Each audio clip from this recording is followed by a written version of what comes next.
Hello and welcome to Hacker Gal's first Women in Tech Spotlight video. In this video, we will meet Brittany Tilstraw, who works as a growth marketer in engagement at Sago Mini. Enjoy learning from her professional journey in tech and reflecting on her responses in the group discussion questions.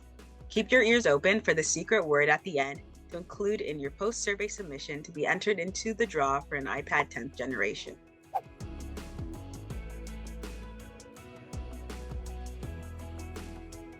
My job specifically, so I'm a growth marketer at Sago Mini. I love that we're making a product for the cutest customers. We have such an engaged fan base. They share photos and videos. And so while it's not like directly like something that I'm like working on all the time, I think just seeing how our apps are helping kids have fun, helping them learn.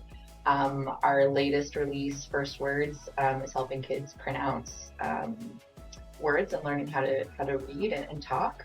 And I don't know, I saw a video the other day of a kid practicing the H noise, and he was so young. Like I think he must have been like 2 or 3, and he was just like ha ha, and it was working, and it was just to see that recognition and the product working as it was intended is very satisfying. And I think for tech in general, working in tech, it's such a broad industry.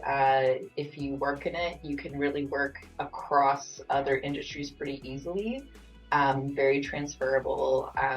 And it's all about changing kind of like older practices or older industries and disrupting and creating new things. And so, you know, every single company that I've worked at since I graduated, they've all been about making a bigger change, trying to make something either more efficient, better for the environment, connecting people across geographies. And that's, I mean, there's a huge range there alone, but I've been able to kind of like support all of these different industries through working in tech.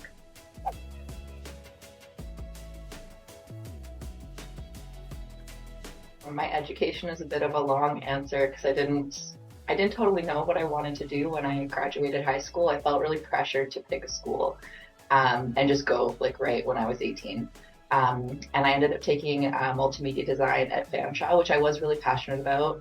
But we were talking about this earlier. I was the only woman in my program, which was really tough. And I ended up switching out of that program and pursuing hospitality management. I got to take some cooking courses, some business management courses, and that was just kind of like a way for me to reclaim that time and do something that I was passionate about and feel a little bit more like included in the class. And then after that, I did a degree at Western where I studied political economy, critical theory, things like that. It was kind of like a communications degree, and I loved it. I loved university. But yeah, I kind of like took all of these different programs and stitched them together. But my first job was with HelloFresh, which is it's a food company, it's a tech company, and I was able to kind of mesh my background in working with food with my communications degree, and it ended up working out very well. And we grew, like I started with that company when there was 5 people, and when I left there was 250 people. It was an amazing experience. And I think that being said, when I graduated and started my first job, what I learned in school, I didn't really do any internships or anything like that. I just kind of showed up and hoped for the best. And I think the skill that really helped me be successful over the past, I don't know, I've been working for 6 years now, is just being resourceful. If you don't know how to do something, Google it and teach yourself. We have access to so much information. You don't necessarily have to rely on a degree or a diploma to know the things, because it also, everything changes so quickly now. If you're working in paid advertising right now, you know, Facebook changes things almost on a 2 to 3 month basis. And so you're going to have to be open to learning new things all the time, updating old ways of doing things. It can be kind of infuriating sometimes, but it's never boring. So I can say that.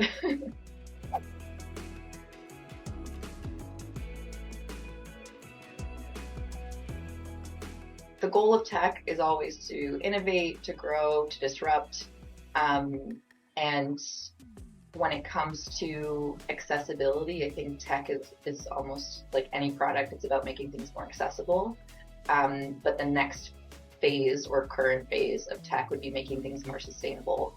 So yes, like I can order something from Japan and have it at my doorstep in like 2 or 3 days. But maybe that's not the most sustainable choice.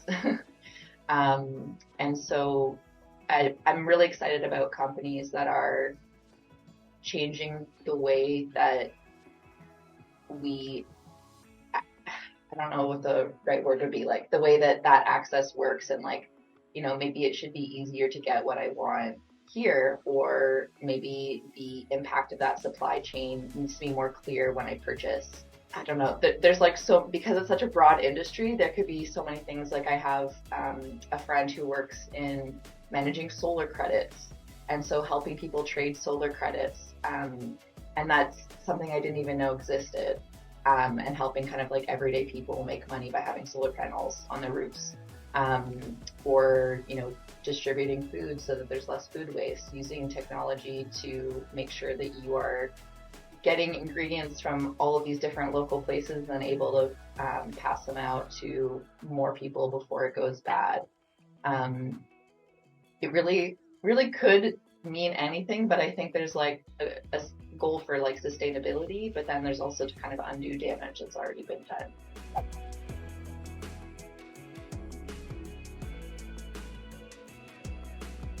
The secret word is turtle.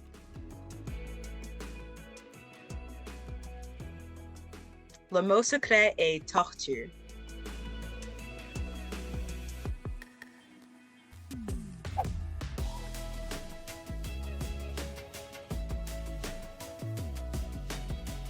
I mean, I guess this kind of goes back to an earlier answer, because I'm not like formally trained in tech by any means.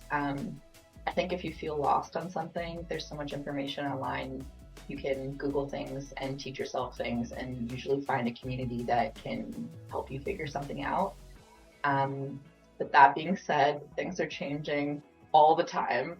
And it can also feel very overwhelming. So I think the counterbalance to that is just remembering you're like one little human on this very big planet, and you're not going to be able to know everything all the time. And I think, especially in tech, it can become stressful. It can become overwhelming to try and know these things all the time, and you really have to rely on the people around you to be able to kind of cover their corner, and make sure that you have your own balance. So you have time to work, time to train, but then you also have time for like rest and fun, because keeping up with all of that stuff, like there's only 24 hours in a day. So tech moves fast, but you do have to pace yourself because you are human.